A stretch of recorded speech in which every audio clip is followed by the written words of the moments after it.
மனித வாழ்க்கையில் ஏற்படும் இன்பத் துன்பங்கள் அவர்கள் செய்த கர்ம வினைகளின்படியே அமைகின்றன என்பது இந்து மதம் போதிக்கும் ஒரு செய்தியாகும். அந்த கர்ம வினைகளிலிருந்து நம்மை நாம் காத்துக்கொள்ள 9 வகையான விதிகளை பின்பற்றி நடந்தாலே போதுமானது.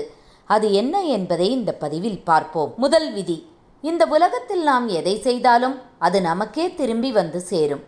இரண்டாம் விதி: வாழ்வில் எதுவும் அதுவாக நடப்பதில்லை, நமக்கு தேவையானதை நாம் தான் நடத்தி செல்ல வேண்டும். மூன்றாம் விதி: சிலவற்றை ஏற்றுக்கொண்டால் மட்டுமே மாற்றம் நிகழும். நான்காவது விதி: நம்மை நாம் மாற்றிக்கொள்ளும்போது நம் வாழ்க்கையும் நம்மை பின்பற்றி மாறும். ஐந்தாம் விதி: நம் வாழ்க்கையில் நடப்பவற்றிற்கு நாமே பொறுப்பு என்பதை உணர வேண்டும்.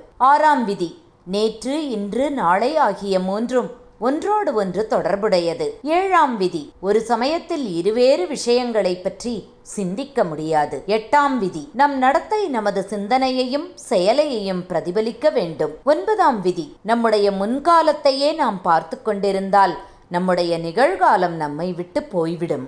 இந்த 9 வகையான விதிகளை பின்பற்றி வாழ்ந்தாலே நாம் அந்த கர்ம வினைகளிலிருந்து நம்மை காத்துக்கொள்ள முடியும். நல்லதே நினையுங்கள், நல்லதே நடக்கும். வாழ்க வளமுடன்.